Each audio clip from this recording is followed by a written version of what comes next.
ಇಲ್ಲಿ ಇಷ್ಟೊಂದು ಮಳೆಯಾಗಿದ್ಯಾ? ಮತ್ ಕಾಡಲ್ಲೆಲ್ಲ ಎಷ್ಟ್ ನೀರಿದೆ? ನಿಮಗಿದ್ರ ಬಗ್ಗೆ ಚಿಂತೆನೇ ಇಲ್ವಾ? ಬ್ಲೂ ಲ್ಯಾಂಡಿನ ಕಾಡಲ್ಲಿ ಎಲ್ಲ ಕೊಕ್ಕರೆಗಳು ನಿಂತ್ಕೊಂಡು ಮಾತಾಡ್ತಾ ಇದ್ವು. ಅದೇ ಸಮಯದಲ್ಲಿ ಅವ್ರ ಮುಂದೆ ಇನ್ನೊಂದು ಕೊಕ್ಕರೆ ನಡ್ಕೊಂಬರೋದ್ ನೋಡ್ತಾರೆ. ನಮ್ಮ ಕಾಡಲ್ಲಿ ಹೊಸ ಕೊಕ್ಕರೆನಾ? ಹಾಯ್ ಫ್ರೆಂಡ್ಸ್, ಹೇಗಿದ್ದೀರಾ? ನಾವು ಚೆನ್ನಾಗಿದ್ದೀವಿ. ನೀನ್ ಹೇಗಿದ್ಯಾ? ನಾನು ಆರಾಮು. ಬ್ಲೂ ಲ್ಯಾಂಡ್ ಅಲ್ಲಿ ಫಸ್ಟ್ ಟೈಮ್ ನೋಡ್ತಿರೋದು ನಿನ್ನ. ಎಲ್ಲಿಂದ ಬಂದಿದ್ಯಾ? ನಾನ್ ಪರ್ಪಲ್ ಲ್ಯಾಂಡಿಂದ ಬಂದಿರೋದು. ಓ ಹೌದಾ, ಆದ್ರೆ ನೀನು ನಡ್ಕೊಂಡು ಯಾಕೆ ಬಂದ್ಯಾ? ಹಾರಿ ಬರ್ಬೋದಿತ್ತಲ್ವಾ?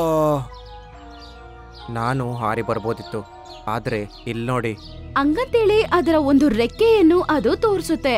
ಅದು ಪಾಪ ಗಾಯ ಆಗಿರುತ್ತೆ. ಅರೇ, ಇವನ್ ಒಂದ್ರೆಕ್ಕೆ ಮುರಿದಿದೆ. ಹಾ, ಇದೇ ಕಾರಣಕ್ಕೆ ನನ್ನ ಕಾಡಲ್ಲಿ ಯಾರು ಮಾತಾಡ್ತಿರ್ಲಿಲ್ಲ. ಅದಕ್ಕೆ ನಾನು ಇಲ್ಲಿಗೆ ಬಂದೆ. ಓ ಹೌದಾ, ಆದ್ರೆ ಈ ಕಾಡಲ್ಲಿ ಅಂಥದ್ದೇನಿಲ್ಲ. ನಾವು ನಿನ್ ಜೊತೆ ಭೇದ ಭಾವ ಎಲ್ಲ ಮಾಡಲ್ಲ. ಇವತ್ತಿಂದ ನಾವೆಲ್ಲ ನಿನ್ನ ಫ್ರೆಂಡ್ಸು. ನಿಮಗೆಲ್ಲ ತುಂಬಾ ಧನ್ಯವಾದಗಳು. ಅವತ್ತಿಂದ ಆ ಕೊಕ್ಕರೆ ಅಲ್ಲೇ ಇರ್ತಾ ಇತ್ತು. ಎಲ್ಲ ಕೊಕ್ಕರೆಗಳು ಅದರ ಹತ್ರ ತುಂಬಾ ಚೆನ್ನಾಗಿ ಮಾತಾಡ್ತಿದ್ವು. ಕೊಕ್ಕರೆಯ ಗುಂಪು ತಿರುಗಾಡ್ಕೊಂಬರಕ್ ಹೋದಾಗ ಈ ಕೊಕ್ಕರೆ ಕಾಡಿನಲ್ಲಿರುವ ಬೇರೆ ಜಂತುಗಳ ಹತ್ರ ಮಾತಾಡ್ಕೊಂಡು ಸಮಯ ಕಳ್ತಿತ್ತು. ಒಂದಿನ ಕ್ಲೈಮೇಟ್ ತುಂಬಾನೇ ಹಾಳಾಯ್ತು. ಮಳೆ ಬೇರೆ ಬರ್ತಿತ್ತು. ಎಲ್ಲಾ ಜಂತುಗಳು ಅವ್ರನ್ನವ್ರು ಹೇಗೋ ಕಾಪಾಡ್ಕೊಂಡ್ಬಿಟ್ರು.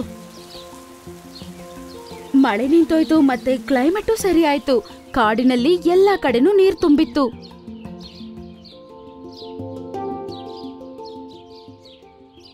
ಇಲ್ಲಿ ಇಷ್ಟೊಂದು ಮಳೆಯಾಗಿದ್ಯಾ? ಮತ್ ಕಾಡಲ್ಲೆಲ್ಲ ಎಷ್ಟ್ ನೀರಿದೆ? ನಿಮಗಿದ್ರ ಬಗ್ಗೆ ಚಿಂತೆನೇ ಇಲ್ವಾ? ಮಳೆಯಿಂದ ನೀರು ತುಂಬಿದೆ, ಅದಕ್ಕೆ ನಾವೇನ್ ಮಾಡೋದು? 2 ದಿನದಲ್ಲಿ ಅದರಷ್ಟಕ್ಕೆ ಹೋಗುತ್ತದೋ. ಕೊಕ್ಕರೆ ಎಲ್ಲಾ ಜಂತುಗಳ ಹತ್ರನೂ ಇದ್ರ ಬಗ್ಗೆ ಮಾತಾಡುತ್ತೆ. ಆದ್ರೆ ಈ ರೀತಿನೇ ಜವಾಬು ಸಿಗುತ್ತೆ. ಆಗ ಅದಕ್ಕೆ ಅರ್ಥ ಆಗತ್ತೆ, ಕಾಡಲ್ಲಿರುವ ಎಲ್ಲಾ ಜಂತುಗಳು ತುಂಬಾನೇ ಸ್ವಾರ್ಥಿಗಳು ಅಂತ. ಮಾರನೇ ದಿನ ಬೆಳಗ್ಗೆ ಅದು ಒಂಟಿಯಾಗಿ ನದಿಯ ಬಳಿ ಹೋಗುತ್ತೆ. ಮತ್ತೆ ಅದು ಒಬ್ಬಂಟಿಯಾಗಿ ಕೆಲಸ ಶುರು ಮಾಡುತ್ತೆ. ಅದರ ಬಾಯಿಂದ ನೆಲದ ಮೇಲೆ ಅದು ಓಡಿತಾ ಆಚೆ ಬರುವ ಮಣ್ಣನ್ನು ಅದರ ರೆಕ್ಕೆಯಿಂದ ಅದು ತಳ್ತಾ ಇತ್ತು. ಇದೇ ರೀತಿ ಅದು ಒಂದು ಉದ್ದವಾದ ಗೆರೆಯನ್ನು ಮಾಡ್ತಾ ಇತ್ತು. ಅದು ತುಂಬಾ ಹೊತ್ತು ಕಷ್ಟಪಟ್ಟು ಅದು ಮಾಡ್ಬೇಕನ್ಕೊಂಡಿದ್ದನ್ನ ಸಾಧಿಸುತ್ತೆ. ಇಷ್ಟು ಕೆಲಸ ಮಾಡಿ ನಾನು 4 ಫೀಟ್ ಮಾತ್ರ ನಾನು ಗುಂಡಿ ಮಾಡಿರೋದು. ಛೇ, ಉಳ್ದವರೆಲ್ಲ ಇದ್ದಿದ್ರೆ ಒಳ್ಳೇದಿತ್ತು. ಈ ಕೆಲಸ ಬೇಗ ಆಗ್ತಿತ್ತು. ಇರ್ಲಿ, ನಾಳೆ ನೋಡ್ಕೊಳ್ಳೋಣ ಇದನ್ನ. ಆಗ ಮೋಟು ಖಡ್ಗ ಮೃಗ ಅದನ್ನ ನೋಡುತ್ತೆ. ಇವನಂತ ಹುಚ್ಚು ನನ್ನ ಮಗ. ಇದನ್ನೆಲ್ಲ ನಾನು ಕಾಡವರಿಗೆ ಹೇಳ ಬರ್ತೇನೆ. ಹಂಗಂತೇಳಿ ಖಡ್ಗ ಮೃಗ ಅಲ್ಲಿಂದ ಹೋಗ್ಬಿಡುತ್ತೆ. ಆಮೇಲೆ ಕೊಕ್ಕರೆ ಕೂಡ ನದಿಯ ಬಳಿ ಬಂದು ಸೇರುತ್ತೆ. ಅರೆ ಏನೋ ನೀನು, ಎಲ್ಲಿದ್ದೆ ನೀನು? ಯಾವಾಗ್ಲೂ ಇಲ್ಲೇ ಮೀಟ್ ಆಗೋದಲ್ವಾ ನಾವು? ನಾನು ನದಿ ಹತ್ರ ಹೋಗಿ ಅಗೀತಾ ಇದ್ದೆ ಕಣೋ. ಅಗೀತಿದ್ಯಾ? ಯಾಕದು? ಈ ಸರಿ ಮಳೆ ಇನ್ನೂ ಜೋರಾಗಿ ಬರ್ತಾ ಇದೆ. ಎಷ್ಟು ಜೋರಂದ್ರೆ ಪ್ರವಾಹನೂ ಬರ್ಬಹುದು ಗೊತ್ತಾ. ನಾನೊಬ್ನೇ ಡ್ರೈನೇಜನ್ನ ಮಾಡ್ತಾ ಇದ್ದೀನಿ ಕಾಡ್ಗೆ. ಮತ್ತೆ ಅದನ್ನ ನಾನು ಕಾಡಿಂದ ಕರ್ಕೊಂಡೋಗಿ ನದಿ ಹತ್ರ ತಕೊಂಡೋಗ್ಬಿಡ್ತೀನಿ. ಅದಾದ ನಂತರ ಎಷ್ಟೇ ಮಳೆ ಬಂದರೂ ಮಳೆ ನೀರು ಆ ಡ್ರೈನೇಜಿಂದ ಹೋಗಿ ನದಿಗೋಗಿ ತಲುಪುತ್ತೆ ಕಣೋ. ಮತ್ತೆ ಕಾಡಲ್ಲಿ ಪ್ರವಾಹನೂ ಬರಲ್ಲ ಗೊತ್ತಾ. ಏನಣ್ಣ ನೀನು ಸುಮ್ಮನೆ ಟೆನ್ಷನ್ ತಗೊಳ್ತಾ ಇದ್ದೀಯಾ? ಏನು ಪ್ರವಾಹ ಎಲ್ಲ ಬರಲ್ಲ ಬಿಡು. ಮಾರನೇ ದಿನ ಬೆಳಗ್ಗೆ ಮತ್ತೆ ಒಬ್ಬಂಟಿಯಾಗಿ ಅದು ಕೆಲಸ ಮಾಡೋದಕ್ಕೆ ಶುರು ಮಾಡ್ಬಿಡುತ್ತೆ. ಇದ್ರ ಬಗ್ಗೆ ಮೋಟು ಖಡ್ಗ ಮೃಗ ಎಲ್ಲ ವಿಷಯ ಕಾಡಿನಲ್ಲಿ ಹೇಳುತ್ತೆ. ಪಾಪ ಆ ಹುಚ್ಚು ಕೊಕ್ಕರೆ ಕಾಡಿನ ಕೊನೆಯಿಂದ ಹಿಡಿದು ಅದು ಒಂದು ಕಂದಕವನ್ನು ಹಗೆಯುತ್ತಾ ಇದೆ. ಯಾಕಂದ್ರೆ ಕಾಡಿನಲ್ಲಿ ಪ್ರವಾಹ ಬರುತ್ತೆ ಅಂತ ಅದಕ್ಕೆ ಅನ್ಸ್ತಿದೆ ಅಂತೆ. ಪಾಪ ಕೊಕ್ಕರೆ ಯಾರ ಸಹಾಯ ಇಲ್ದೇನೆ ಅದು ಕೆಲಸ ಮಾಡ್ತಾ ಇತ್ತು. ಮತ್ತೆ ಬರೀ 15 ದಿನದಲ್ಲೇ ಅದು ಕಾಡಿನಲ್ಲಿ ಒಂದು ಸುಂದರವಾದ ಕಂದಕವನ್ನು ಅಗೆದಿರುತ್ತೆ. ಕೊಕ್ಕರೆ ನದಿಯ ಬಳಿ ಕುತ್ಕೊಂಡು ರೆಸ್ಟ್ ತಗೋತಾ ಇರುತ್ತೆ. ಕಾಡಿನ ಎಲ್ಲಾ ಜಂತುಗಳು ಅದರ ಕೆಲಸವನ್ನು ನೋಡಿ ತುಂಬಾನೇ ಹೊಗಳುತ್ತವೆ. ಮತ್ತೆ ಅದರ ಬಳಿ ಬಂದು ಮಾತಾಡ್ತಾ ಹೋಗ್ತಿರ್ತವೆ. ಆದ್ರೆ ಖಡ್ಗಮೃಗಕ್ಕೆ ಇದನ್ನ ನೋಡಿ ನಂಬಕ್ಕಾಗ್ತಿರ್ಲಿಲ್ಲ. ಇವನಂತೂ ಸುಮ್ಮನೆ ಸ್ಟಾರ್ ಆಗೋದ ಅಲ್ವಾ? ಈಗ ಒಂದು ಕೆಲಸ ಮಾಡ್ತೇನೆ, ಆದ್ರಿಂದ ಇವನ್ ಮಾಡಿದ್ದೆಲ್ಲ ವೇಸ್ಟ್ ಆಗುತ್ತೆ. ಹಂಗಂತ ಯೋಚನೆ ಮಾಡಿ ಅದು ಅಲ್ಲಿಂದ ಹೋಗ್ಬಿಡುತ್ತೆ. ಮಾರನೇ ದಿನ ಬೆಳಗ್ಗಿಂದನೇ ಮಳೆ ಶುರು ಆಗ್ಬಿಡುತ್ತೆ. ಈಗ ಕೊಕ್ಕರೆಗಳ ಗುಂಪು ಕೂಡ ಸುತ್ತಾಡಕ್ ಹೋಗಿರ್ಲಿಲ್ಲ. ಮತ್ತೆ ಎಲ್ಲಾ ಜಂತುಗಳು ತುಂಬಾನೇ ಕಾನ್ಫಿಡೆಂಟ್ ಆಗಿದ್ವು ಈ ಸಲ ನೀರು ಎಲ್ಲೂ ತುಂಬೋದಿಲ್ಲ ಅಂತ. ಆದ್ರೆ ಈ ಸಲ ಅವ್ರು ನೋಡ್ತಾರೆ, ಮುಂಚೆಗಿಂತ ಈ ಸಲ ನೀರು ತುಂಬಾನೇ ವೇಗವಾಗಿ ತುಂಬ್ತಾ ಇತ್ತು. ಮತ್ತೆ ಅವ್ರು ಎಲ್ಲಾರು ಕೊಕ್ಕರೆ ಬಳಿ ಹೋಗಿ ಹೀಗಂತಾರೆ, ಕೊಕ್ಕರೆ, ನೀನಂತೂ ಮಳೆ ನೀರನ್ನ ತೆಗಿಯಕ್ಕಂತ ಆ ಡ್ರೈನೇಜ್ ಅನ್ನ ಮಾಡಿದ್ದಲ್ವಾ? ಈ ಸರಿ ಅಂತೂ ಇನ್ನೂ ಜಾಸ್ತಿ ನೀರು ಬರ್ತಾ ಇದೆ. ಅರೆ ಇದೇ ಹೇಗಾಗಕ್ಕೆ ಸಾಧ್ಯ? ನಾನಂತೂ ಒಳ್ಳೆ ರೀತಿಲಿ ಡ್ರೈನೇಜ್ ಮಾಡಿರೋದು. ನೀರಂತೂ ತುಂಬಲೇಬಾರ್ದಲ್ವಾ? ಆಗ ಮಳೆ ಜಾಸ್ತಿ ಆಗುತ್ತೆ, ಪ್ರವಾಹ ಬರೋದಕ್ಕೆ ಶುರು ಆಗ್ಬಿಡುತ್ತೆ. ಖಡ್ಗಮೃಗವಿನ ಗುಹೆ ಮೇಲೆ ಇತ್ತು, ಆದ್ರೂ ಆ ಗುಹೆ ಕೂಡ ನೀರಿಂದ ತುಂಬೋಗ್ಬಿಡ್ತಿತ್ತು. ಅರ್ಧ ಗುಹೆ ನೀರಿನಲ್ಲಿ ಮುಳುಗೋಗಿತ್ತು. ಎಲ್ಲಾ ಜಂತುಗಳು ಕೊಕ್ಕರೆಯ ಬಳಿ ಹೋಗಿ ಎಲ್ಲರೂ ಒಂದು ದೊಡ್ಡ ಬೆಟ್ಟದ ಮೇಲೆ ನಿಂತ್ಕೋತಾರೆ. ಆ ಬೆಟ್ಟದ ಹತ್ರ ಕೂಡ ನೀರ್ ಬರೋದು ಶುರು ಆಗುತ್ತೆ. ಆನೆಯ ಕತ್ವರೆಗೂ ನೀರು ತುಂಬೋಗ್ಬಿಟ್ಟಿತ್ತು, ಆದ್ರೆ ಅದ್ರ ಕೈಯಲ್ಲಿ ನಡೆಯಕ್ಕಾಗ್ತಿತ್ತು. ಅದ್ರ ಹಿಂದ್ಗಡೆ ಮೋಟು ಖಡ್ಗಮೃಗ ಕೂಡ ಬಂದ್ಬಿಡುತ್ತೆ. ಎಲ್ಲ ನನ್ ತಪ್ಪು, ಎಲ್ಲ ನಂದೇ ತಪ್ಪು. ಏನಾಯ್ತು? ಯಾಕಾಗ ಹೇಳ್ತಾ ಇದ್ಯಾ ನೀನು? ನನಗಂತೂ ಕೊಕ್ಕರೆ ಅಣ್ಣನಿಗೆ ಮರ್ಯಾದೆ ಸಿಗೋದು ಉರಿತಾ ಇತ್ತು. ಅದಕ್ಕೆ ಇವನ್ ಡ್ರೈನೇಜನ್ನ ಮರ ಬೀಳ್ಸಿ ಮುಚ್ಚಾಕಿದ್ದೀನಿ. ನಾನು ಅನ್ಕೊಂಡಿದ್ದೆ ಪ್ರತಿ ಸರಿಯಾಗಿ 2 ದಿನ 3 ದಿನ ನೀರು ತುಂಬ್ಕೊಂಡಿರ್ಬೋದಂತ. ಆದ್ರೆ ಇದಂತೂ ತುಂಬಾ ಜಾಸ್ತಿ ಆಗೋಗಿದೆ ಅಲ್ವಾ? ಹೊಟ್ಟೆ ಕಿಚ್ಚಿಂದಾಗಿ ನೀನು ಇಡೀ ಕಾಡ್ಗೆ ಸಮಸ್ಯೆ ತಂದಾಕಿದ್ಯಾ. ಇದ್ರಿಂದೀಗ ನಿಂಗೆ ಏನ್ ಸಿಕ್ತು ಹೇಳು ನಂಗೆ? ನನ್ನ ಕ್ಷಮಿಸ್ಬಿಡು ಅಣ್ಣ. ನೀನು ರಾಮು ಅಣ್ಣ, ನನ್ನ ಜೊತೆ ಬಾ ನೀನು. ನಾನು ಆ ಜಾಗನ ತೋರಿಸ್ತೀನಿ ನಿಂಗೆ. ಎಲ್ಲಾ ಜಂತುಗಳು ಅದೇ ಬೆಟ್ಟದ ಮೇಲೆ ನಿಂತ್ಕೊಂಡಿರ್ತವೆ. ರಾಮು ಆನೆ ಮತ್ತು ಖಡ್ಗಮೃಗ ಅಲ್ಲಿಂದ ಹೋಗ್ತಾರೆ. ಆಗ ಅವ್ರು ಗಮನಿಸ್ತಾರೆ, 2 ಮರಗಳ ಬಳಿ ಹರಿಯುತ್ತಿರುವ ನೀರಿನ ಹತ್ರ ಒಂದು ದೊಡ್ಡ ಮರ ಬಿದ್ದೋಗಿರುತ್ತೆ. ನಡಿ ರಾಮಣ್ಣ, ಈ ಮರನ ಇಲ್ಲಿಂದ ಸರ್ಸೋಣ.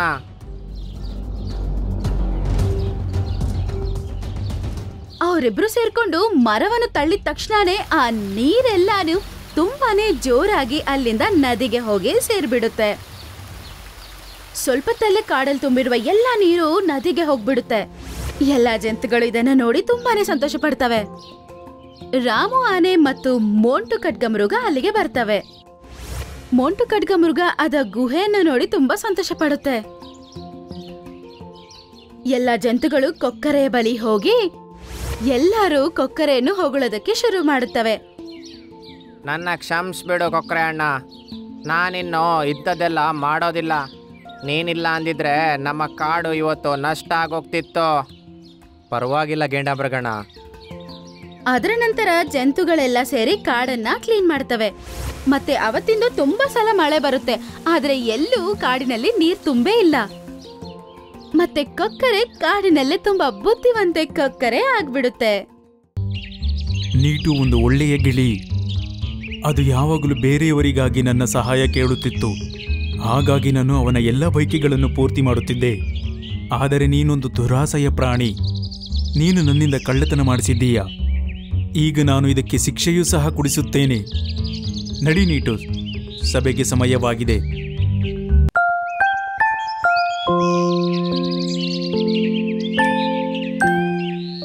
ಪಪಾಯ, ನೀನು ದೊಡ್ಡವನಾಗಿದ್ದೀಯಾ. ಇವಾಗ ನೀನು ಆದಷ್ಟು ಬೇಗ ಕೆಳಗೆ ಬೀಳುವನಿದ್ದೀಯಾ? ಹಾ, ನಾನು ಬೀಳುವನಿದ್ದೇನೆ. ಆದರೆ ಯಾವುದೇ ಪ್ರಾಣಿಗಳಿಗೂ ಗೊತ್ತಾಗದೇ ಆಗಿರಲಿ ನಾನೊಂದು ಮಾಂತ್ರಿಕ ಪಪಾಯ ಎಂದು. ದುರಾಸೆಯ ಮೃಗ ಏನಾದರೂ ತಗೊಂಡೋದ್ರೆ ಗೊತ್ತಿಲ್ಲ ಏನೇನು ಕೇಳ್ತಾನೆ ಅಂತ. ಅರೇ, ನೀನೇನು ಹೇಳಲೇಬೇಡ. ಈ ರೀತಿ ಮಾಡೋದ್ರಿಂದ ಯಾವುದೇ ಪ್ರಾಣಿಗೂ ನಿನ್ನ ಬಗ್ಗೆ ಸತ್ಯ ಗೊತ್ತೇ ಆಗೋದಿಲ್ಲ. ಹಾ, ಈ ಐಡಿಯಾ ಸರಿಯಾಗಿದೆ.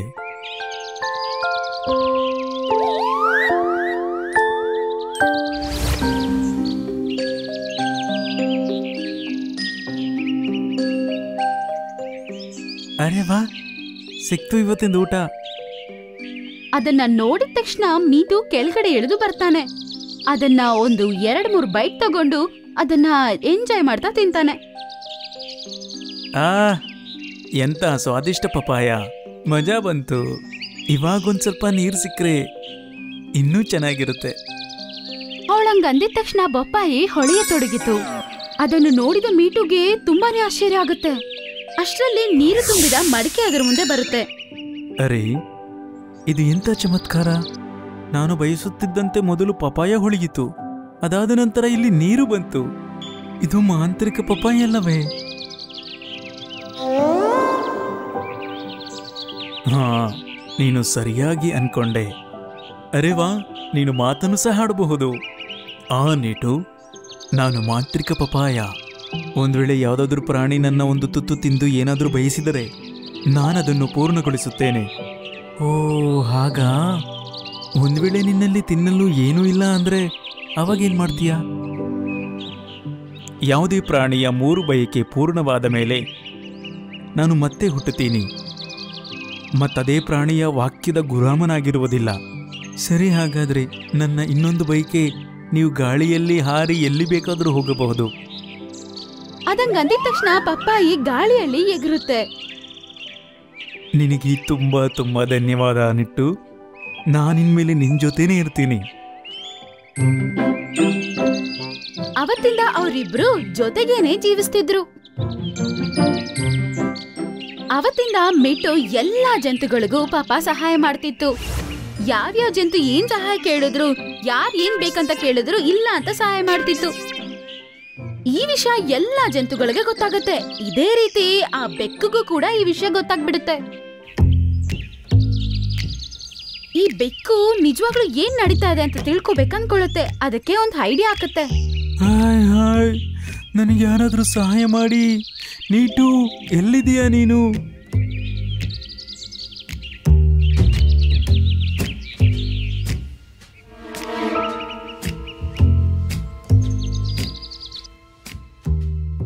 ಏನ್ ವಿಷಯ ಮಿಕ್ಕು? ನೀನ್ ಈ ರೀತಿ ಏನಕ್ಕೆ ಮಾಡ್ತಿದ್ಯಾ? ನೀಟು, ನನ್ನ ಎದೆಯಲ್ಲಿ ತುಂಬಾ ನೋವಾಗ್ತಿದೆ. ನೀನು ಈಗಲೇ ಕಪ್ಪು ಬೆಟ್ಟದ ಮೇಲೆ ಇರುವ ಹೂವನ್ನು ತರ್ತೀಯಾ? ಅದರಲ್ಲಿ ಎಲ್ಲ ನೋವನ್ನು ವಾಸಿಯಾಗಿಸುವ ಶಕ್ತಿ ಇದೆ. ಅದು ಪಾಪ ಕಷ್ಟಪಡೋದ್ ನೋಡಿ ಗಿಣಿಗೆ ತುಂಬಾನೇ ಪಾಪ ಅನ್ಸುತ್ತೆ. ನೀನಿಲ್ಲೇ ಇರು ಗೆಳೆಯ, ನಾನು ಇವಾಗ್ಲೇ ಬರ್ತೀನಿ. ಹಂಗಂತೇಳಿ ಮೀಟು ಅದರ ಮನೆಗೆ ಹೋಗುತ್ತೆ. ಅದರ ಹಿಂದ್ಗಡೆನೆ ಬೆಕ್ಕು ಸಹ ಮೀಟು ಮನೆಗೆ ಹೋಗುತ್ತೆ. ಮೀಟು ಪಪ್ಪಾಯಿನ 1 ಬಾಯಿ ಕಚ್ಕೊಂಡು ಹೀಗಂತ ಹೇಳುತ್ತೆ. ಮಾಂತ್ರಿಕ ಪಪ್ಪಾಯ, ನನಗೀಗಲೇ ಕಪ್ಪು ಬೆಟ್ಟದಲ್ಲಿ ಬೆಳೆಯುವ ನೀಲಿ ಹೂವು ಬೇಕು. ಹಂಗಂತ ಹೇಳಿದ ತಕ್ಷಣ ಪಪ್ಪಾಯಿ ಹೊಳೆಯೋದಕ್ಕೆ ಪ್ರಾರಂಭಿಸುತ್ತೆ. ಮತ್ತೆ ಅದನ್ನ ಕೇಳಿದ್ದನ್ನ ಕೊಟ್ಬಿಡುತ್ತೆ. ಆ ಬೆಕ್ಕು ಒಳಗಡೆ ಬರುತ್ತೆ. ಅರೆ ಮೀಕು, ನೀನಿಲ್ಲಿ? ಹಾ, ನಾನು ಎಲ್ಲವನ್ನು ನೋಡಿದ್ದೇನೆ. ಹಂಗಂತ ಹೇಳಿ ಬೇಗ ಹೋಗಿ ಆ ಪಪ್ಪಾಯಿನ ಕಚ್ಕೊಂಡು ಅದ್ ಏನ್ ಬೇಕು ಅಂತ ಕೇಳ್ಕೊಳುತ್ತೆ. ಹೇ ಮಾಂತ್ರಿಕ ಪಪ್ಪಾಯ, ಈಗ ನಾನೇನ್ ಹೇಳ್ತೀನೋ ಅದನ್ನೇ ಮಾಡ್ಬೇಕು. ನನ್ ಜೊತೆ ಈಗ್ಲಿಂದೀಗ್ಲೇ ನನ್ ಮನೆಗ್ ನಡಿ. ಹಂಗಂತ ಹೇಳಿದ ತಕ್ಷಣ ಪಪ್ಪಾಯಿ ಹೊಳೆಯೋದಕ್ಕೆ ಪ್ರಾರಂಭಿಸುತ್ತೆ. ಆಮೇಲೆ ಗಾಳಿಯಲ್ಲಿ ಎಗರುತ್ತೆ. ನೀನ್ ಮಾಡ್ತಿರೋದ್ ಸರಿಯಿಲ್ಲ ಮೀಕು. ಪಪಾಯ ಗೆಳೆಯ, ಇದರ ಜೊತೆ ಹೋಗ್ಬೇಡ. ಇದು ನನ್ನ ಕಚ್ಚಿ ತಿಂದು ಬಯಸಿದ್ದಾನೆ ನೀಟು. ನಾನಿವನ ಬಯಕೆಗಳನ್ನು ಪೂರ್ಣಗೊಳಿಸಲೇಬೇಕು. ನೀಟು, ಒಂದ್ ವೇಳೆ ಯಾರಿಗಾದ್ರೂ ಹೇಳಿದ್ರೆ ನಾನೀ ಪಪಾಯವನ್ನೇ ಸಾಯಿಸ್ಬಿಡ್ತೀನಿ. ಆಮೇಲೆ ಮೀಕು ಬೇಕು ಕೂಡ ಅಲ್ಲಿಂದ ಹೋಗ್ಬಿಡುತ್ತೆ. ಮತ್ತೆ ಪಪ್ಪಾಯಿ ಕೂಡ ಅದರ ಜೊತೆನೆ ಹೋಗುತ್ತೆ.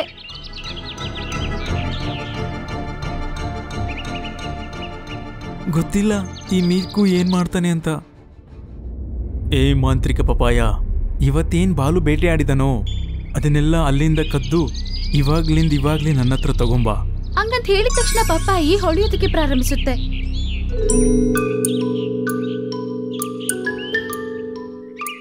ಇವತ್ತು ತುಂಬಾ ದೊಡ್ಡ ತಾಜಾ ಭೇಟಿಯಾಗಿದೆ, ಮಜಾ ಬರುತ್ತೆ.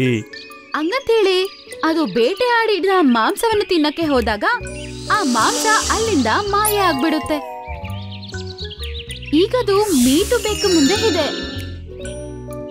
ಅರೆ ವಾ, ಎಷ್ಟು ತಾಜಾ ಮಾಂಸ! ಹಂಗಂತೇಳಿ ಆ ಬೆಕ್ಕು ತಿನ್ನಕ್ಕೆ ಪ್ರಾರಂಭಿಸುತ್ತೆ. ಮಾರನೇ ದಿನ ಮೀಕು ಹೀಗಂತ ಹೇಳುತ್ತೆ. ಏ ಮಾಂತ್ರಿಕ ಪಪಾಯ, ಇವತ್ತು ಬಗೀರ ಆಡಿರುವಂತ ಬೇಟೆ ಅದು ಇವಾಗ್ಲೇ ನನ್ ಕಣ್ಮುಂದೆ ತಾ. ಅದು ಹಂಗಂತ ಹೇಳಿದ ತಕ್ಷಣ ಬಗೀರ ಅದರ ಗುಹೆಯಲ್ಲಿಟ್ಟಿರುವ ಮಾಂಸನು ಮಾಯ ಆಗ್ಬಿಡುತ್ತೆ. ಇದು ಹೇಗೆ ಆಗಲು ಸಾಧ್ಯ? ನನ್ನ ಬೇಟೆ ಎಲ್ಲಿಗೆ ಹೋಯಿತು?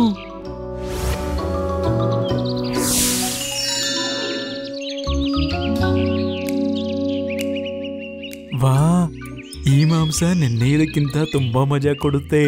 ಹಂಗಂತೇಳಿ ಅದು ಆ ಮಾಂಸನ ತಿನ್ನಕ್ ಪ್ರಾರಂಭಿಸುತ್ತೆ. ಇವತ್ತು ಆ ಬೆಕ್ಕು ಏನ್ ಯೋಚನೆ ಮಾಡತ್ತಂದ್ರೆ, ಇವತ್ ನನ್ ಮನ್ಸಿರೋದು ಶೇರ್ ಖಾನ್ ಕೈಯಲ್ಲಿಂದ ಬೇಟೆಯಾಡಿದ್ದ ಮಾಂಸವನ್ನು ತಿನ್ನಬೇಕೆಂದು.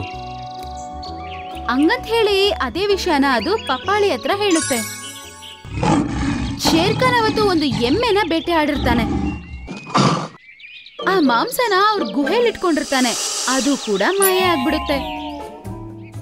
ಈಗ ಆ ಮಾಂಸ ಮೀಕು ಮುಂದೆ ಇದೆ. ಶೇರ್ ಖಾನಿನ ಆಹಾರ ಯಾರೋ ಕಳ್ತನ ಮಾಡ್ಬಿಟ್ಟಿದಾರಂತ ಎಲ್ಲರಿಗೂ ಗೊತ್ತಾಗುತ್ತೆ. ಅವತ್ತಿನ ದಿನ ಸಾಯಂಕಾಲನೇ ಜಂತುಗಳನ್ನ ಎಲ್ಲಾರನ್ನೂ ಸಭೆಗೆ ಕರೆದಿರ್ತಾನೆ ಶೇರ್ ಖಾನ್.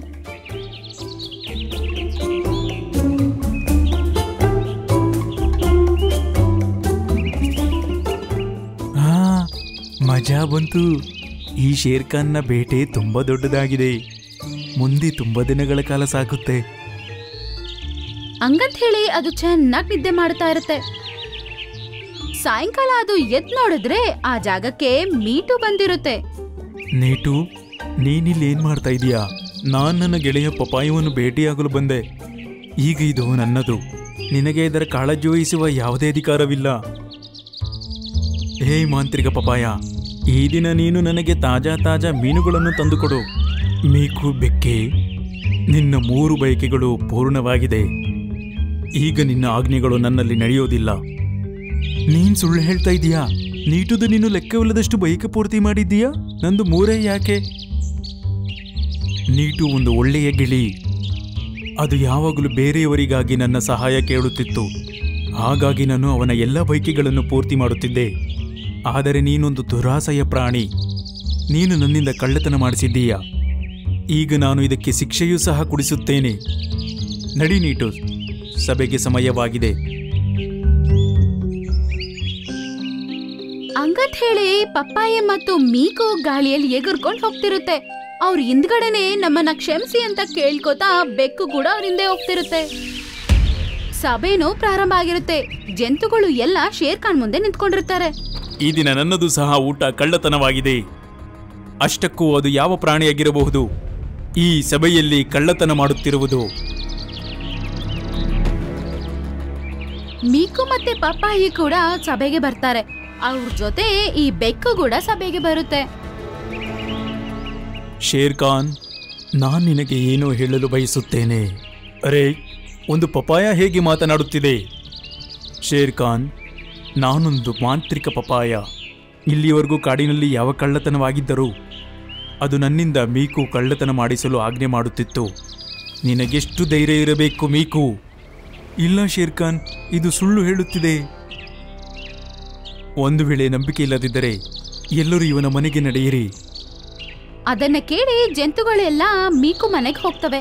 ಅಲ್ಲೋಗ್ ನೋಡಿದ್ರೆ ಇವತ್ ಬೆಳಗ್ಗೆ ಶೇರ್ ಖಾನ್ ಬೇಟೆ ಆಡಿದ ಎಮ್ಮೆ ಮಾಂಸ ಅಲ್ಲಿರುತ್ತೆ. ಅದನ್ನ ನೋಡಿದ ತಕ್ಷಣ, ಇಂದಿನಿಂದ 20 ದಿನಗಳವರೆಗೆ ಖಾಲಿ ಗುಹೆಯಲ್ಲಿ ಏನು ಇಡುವಂತಿಲ್ಲ.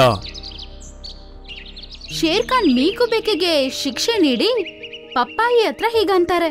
ಪಪಾಯ, ಈಗ ನೀನು ಎಲ್ಲಿ ಹೋಗ್ತೀಯಾ? ಮತ್ತೆ ಯಾವುದಾದರೂ ದುರಾಸೆಯ ಪ್ರಾಣಿಗೆ ಸಿಕ್ಕರೆ ಅದು ಮತ್ತೆ ನಿನ್ನ ಕೈಯಿಂದ ತಪ್ಪು ಕೆಲಸಗಳನ್ನು ಮಾಡಿಸುತ್ತೆ. ನಾನಂತೂ ನೀಟುನ ಬಳಿ ಇರುತ್ತೇನೆ. ಇದು ಎಲ್ಲರಿಗಿಂತ ಒಳ್ಳೆಯದು. ಎಂದಿಗೂ ಇದರ ಜೊತೆ ಇರಲು ಬಯಸುತ್ತೇನೆ. ಅದನ್ ಕೇಳಿ ಮಿಟ್ಟು ತುಂಬಾನೇ ಸಂತೋಷ ಪಡುತ್ತೆ.